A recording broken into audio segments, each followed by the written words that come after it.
There was a time in history when Hollywood was more than just an industry. It was a dream machine, a glittering world that seemed untouchable, where legends were born and myths were created. The period between the 1930s and the late 1950s is often called the Golden Age of Hollywood, a time when movies weren't just entertainment but a cultural force shaping how people dressed, spoke, and even imagined their own lives. But behind the shimmering lights, the perfect smiles, and the unforgettable films, there existed a story far more complex, filled with ambition, power, and secrets that were carefully hidden from the world. Hollywood in the early 1930s was still recovering from the silent era, an era that had given birth to stars like Charlie Chaplin and Buster Keaton. The arrival of synchronized sound in films had revolutionized everything, and suddenly the industry needed actors who could not only act but speak with charisma. Studios scrambled to find new talent, and entire careers were destroyed overnight when audiences discovered that their favorite silent film stars had voices that didn't match their faces. Out of this upheaval, a new generation of actors emerged, with voices and personalities that could fill theaters across America. But the Golden Age wasn't just about talent. It was about a system. The studio system dominated Hollywood like a well-oiled machine. Warner Brothers, Paramount, MGM, RKO, and 20th Century Fox weren't just companies, they were kingdoms. They owned not only the studios but also the theaters where their films were shown, creating a monopoly that allowed them to control every step of the process, from script to screen. Actors weren't free agents in this world, they were property.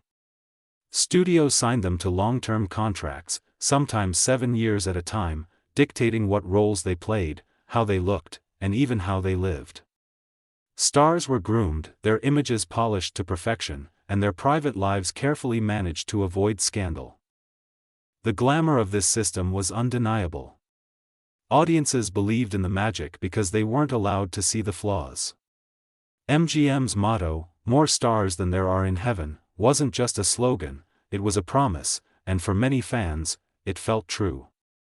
Names like Clark Gable, Greta Garbo, Humphrey Bogart, Bette Davis, Cary Grant, and Marilyn Monroe became larger than life. They weren't just actors, they were icons, shaping beauty standards, setting fashion trends, and embodying ideals of romance and adventure.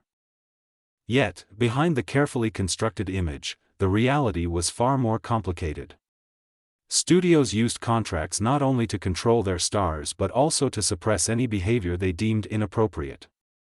If an actor drank too much, if a relationship threatened to damage their reputation, or if a personal scandal loomed, the studios had teams of fixers whose sole job was to cover it up. Police reports vanished, journalists were paid off, and stories were buried. Audiences never knew, for example, about the troubled marriages, the secret addictions, or the breakdowns that plagued so many stars of the era. The Golden Age came to symbolize both the heights of Hollywood's power and the fragility of its illusions. On screen, it gave us films that remain timeless: Casablanca, Gone with the Wind, The Wizard of Oz, Citizen Kane. Off-screen, it created a mythology of stardom that still shapes how we view celebrities today. But beneath the glamour was an industry that often chewed up and discarded the very people who made it thrive. For every success story, there was also tragedy. Judy Garland, adored for her role in The Wizard of Oz, was pushed into a punishing schedule of work and weight loss drugs that ultimately contributed to her early death. Marilyn Monroe, perhaps the most iconic star of the era, struggled with loneliness and the crushing expectations of fame. These stories remind us that the Golden Age was not golden for everyone. World War II further cemented Hollywood's role as a cultural force. Studios produced propaganda films, patriotic stories, and war dramas that boosted morale and promoted unity. Stars themselves became symbols of American resilience, entertaining troops overseas and lending their images to war bond campaigns. The line between reality and fantasy blurred as actors played heroes on screen and were expected to embody those ideals off-screen as well. For many, Hollywood wasn't just telling stories, it was helping to define what it meant to be American. But for all its glamour, the Golden Age was built on foundations that were far from golden. The power of the studios often came at the expense of the people who worked for them. Directors, writers, and even actors often found themselves creatively stifled, forced to follow formulas that guaranteed box office success but limited artistic freedom. Women in particular faced tremendous pressure. Actresses were expected to maintain impossible beauty standards, with studio doctors prescribing strict diets, dangerous weight loss regimens, and even plastic surgery to fit a marketable image. Relationships were manipulated for publicity, with stars pushed into fake romances or even marriages to maintain their appeal. The infamous Hays Code, a set of moral guidelines enforced by the industry from the 1930s to the 1960s, dictated what could and could not be shown on screen. On the surface, it was about protecting audiences from immorality, but in practice, it stifled creativity and forced filmmakers to find clever ways to suggest what they could not show. Sexuality, violence, and controversial social issues were carefully sanitized. Yet, ironically, this censorship also gave rise to some of the most inventive storytelling in history, as directors used innuendo, symbolism, and subtext to push boundaries without breaking the rules. As the 1950s rolled in, cracks began to appear in the studio system. Television emerged as a new competitor, offering entertainment directly into people's living rooms. Audiences no longer needed to flock to theaters for their weekly escape, and the studios panicked. In response, they experimented with bigger, more extravagant productions, widescreen epics, lavish historical dramas, and spectacles designed to lure people away from their TV sets. Films like Ben-Hur and the Ten Commandments embodied this era of excess, combining massive budgets with larger-than-life storytelling. At the same time, the legal foundations of the studio system began to crumble.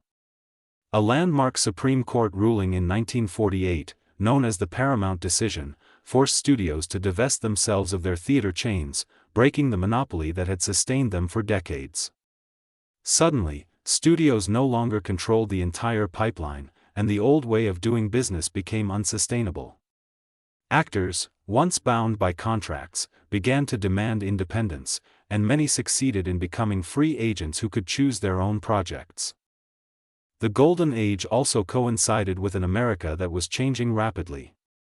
The Great Depression had left millions struggling, and Hollywood became a form of escape.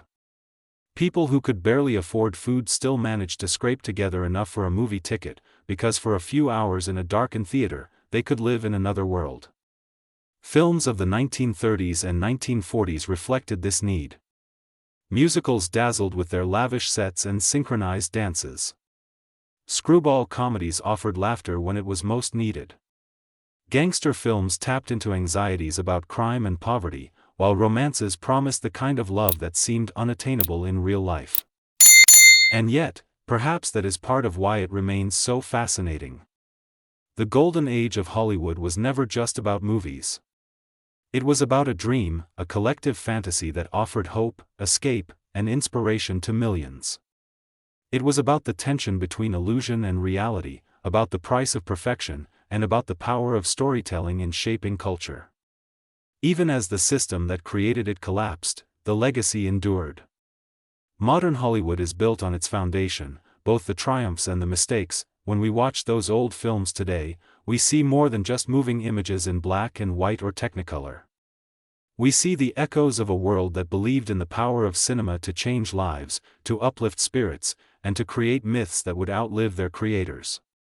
We see a time when the silver screen wasn't just entertainment but an altar of dreams, where stars shone brightly even as their real lives flickered in the shadows. The Golden Age of Hollywood may be gone, but its untold story continues to captivate us, reminding us that behind every glamorous smile lies a human being, and behind every legend lies a truth far more complicated than the movies ever showed.